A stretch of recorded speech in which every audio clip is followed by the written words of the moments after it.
Guys, I wanted to get into, Jamie, I wouldn't mind if you lead the conversation on this, setting the context for, I guess, the overarching areas of leadership that we look to focus on and what's required of our leadership skills within the business and outside the business. But then once we've got a bit of a handle on this, looking at some of the finer policies that we can start to implement this year that really help these three areas take shape. So can you take us through these three key areas of leadership? Yeah, thanks, Brenton. Well, look, basically, Ed's often said over the years that a firm is a reflection of the owner. And, one particular circumstance might be where you've got a firm owner and they've got some staff. And if a firm owner isn't a good manager or doesn't learn the leadership skills, they'll tend to do everything themselves. So they'll tend to be able to, they'll be very high productivity. They'll really keep the work in themselves. They won't be that good at delegating. And what happens is that they really hit this first barrier of, roughly 600K to $1 million.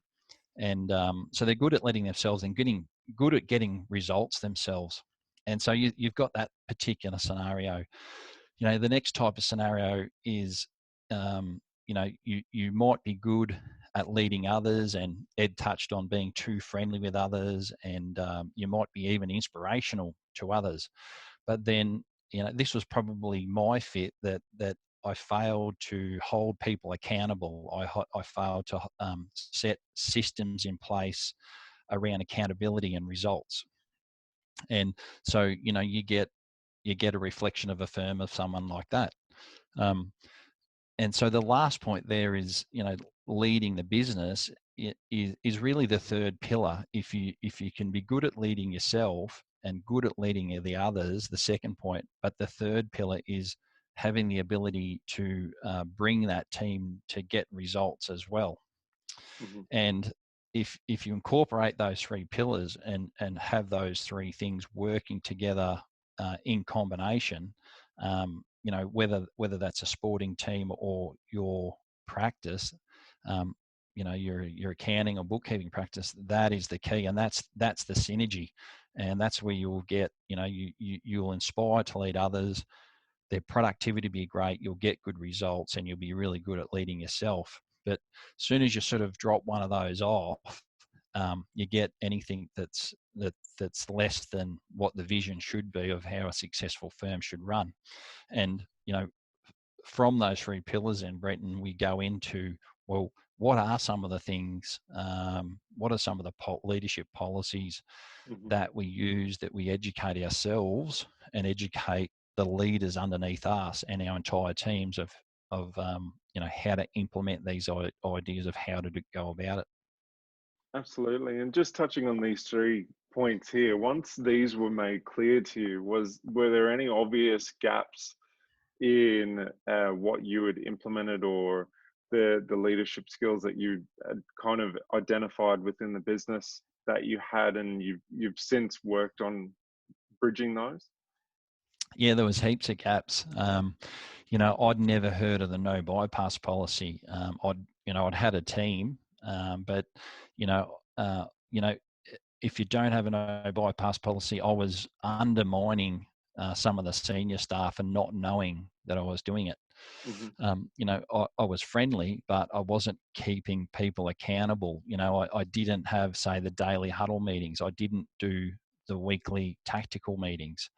It was all just sort of thrown together, and I've got to this point, but where to now? And quite literally, I just didn't have the knowledge that Ed had, and then just went on that journey to incorporate it in. And to be fair, I don't think, whether we go to school or university, how many of us are taught managerial skills? Are we taught leadership skills? I know I wasn't. And Ed's sorted this out for himself with books and whatnot. And I think Ed's comment was the other day, well, a lot of it's common sense. Well, common sense unless you think of it and implement it, then you don't get the results you're after. Absolutely. And Ed, throw it to you. Just kind of looking at that there, we're talking about leadership as a whole, and now we're talking about leadership in three different areas.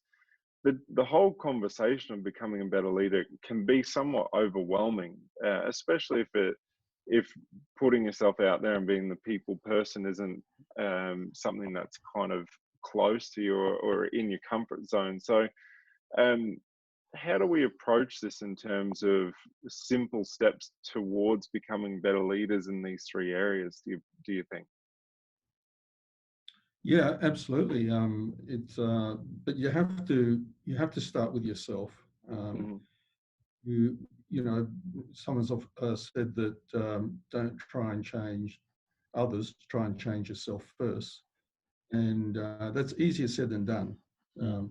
Our natural state is that it's everybody else's fault, not mine, mhm, and you create this. If it's everybody else's fault, then you can't change things unless you change yourself first. And the biggest thing for me was to focus on one thing and one thing only. mhm, It's about solutions and outcomes. That should be the focus of all your decision making. And I'll just give you an example.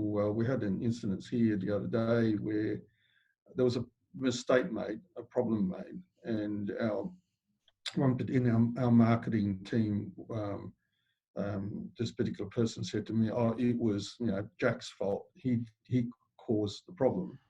And my response to him was, "I don't really care whose fault it is. I'm not interested in whose fault it is. Let's just find a solution. How do we fix it?" So if you focus your attention on the solution, you'll find solutions. But if you look for problems, then you'll find those as well. mhm, And if you look for excuses, you'll find those as well. So look for solutions. That's the one single, this most simplest advice I can give you, which has helped me a lot. So whenever I'm in a particular situation, I just focus on, well, how do we fix this? I don't care who did it. Let's just fix the problem. So if you use that one single thing, and that's going to help a lot.